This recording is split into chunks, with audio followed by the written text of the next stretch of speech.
Hey guys, like, comment, subscribe. We're back with another NBA video. We're going to take a look at the Dallas Mavericks today. If anyone has noticed or hasn't noticed, they've actually not been playing the American National Anthem before any of their home games this year. And Mark Cuban went out and he announced that, guess what? We're still not going to do it the rest of the season. No national anthem for the Mavericks.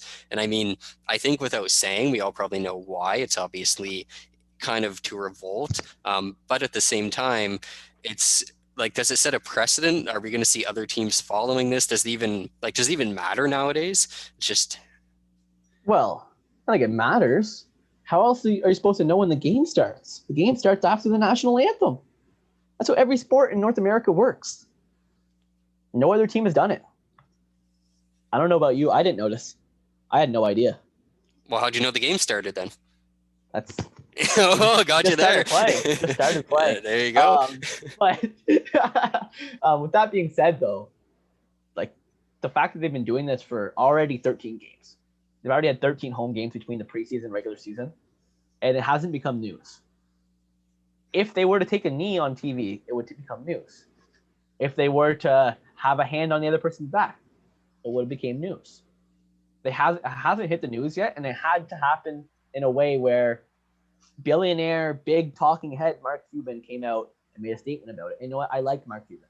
I'm not trying to talk bad about Mark Cuban. It's just, do we really live in a society where we don't even notice these things unless you physically see it? If something just disappears, it's just gone. But it's definitely a protest. And I'm just very surprised we haven't seen it so far.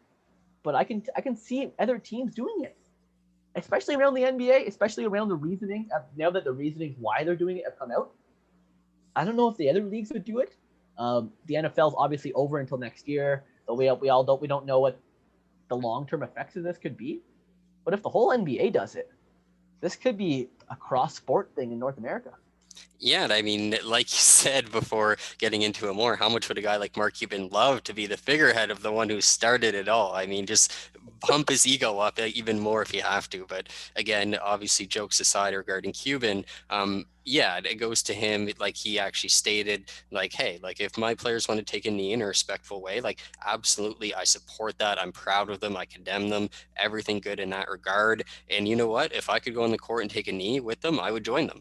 Like, so this is his way of obviously joining them in these movements and showing his players, like, look, I care about what you guys think. And it's telling other NBA players too, like, look, if you want to play for an organization that doesn't only care about playing basketball, come to the Dallas Mavericks and we'll do what we can. We'll listen to you and we'll try to actually incorporate change in our organization and see what we can do around the NBA.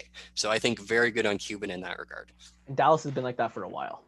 I'm not sure if you realized back on NBA 2K20 last year's edition, they would anytime you played as Dallas, I played them in the GM in the my league mode, and they proudly said almost every single game that Dallas has been sold out since whatever year it was in the early 2000s, because any tickets that they don't sell, they give them away to charity.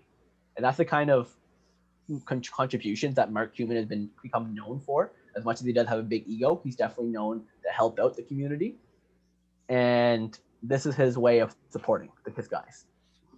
Yeah, like I said, it's going to be interesting to see if other teams follow, especially like on playoff team time where maybe people don't notice it as much and they don't make a deal of it because again, I forget how many games this year off the top of my head, but regularly 82 regular 72. season games, so 72 this year. You forget something like you're not usually going to tune into every game. Most people won't. Playoff time, everyone's watching. People are going to realize there's not a national anthem, and I think that's probably when it's going to pick up a lot more track too. Especially whenever there's a very high chance of like Dallas in the playoffs playing against LA in the first round, for example. Like that, it's going to be national news at that point. It just hasn't been so far, and that's the only reason why we haven't seen it. But we're going to see a lot of articles coming out about it, and we're probably going to see a lot of other teams making statements because their players are out there probably on Twitter retweeting these tweets right now and going, guys, let's do the same thing. So there's a good possibility. I don't see in the NHL doing it anytime soon, but in the NBA, where they've been kind of at the forefront of this, I can definitely see it happening. Yeah, but let us know what you guys think in the comments. Don't forget to subscribe, and we'll see you soon with some more content.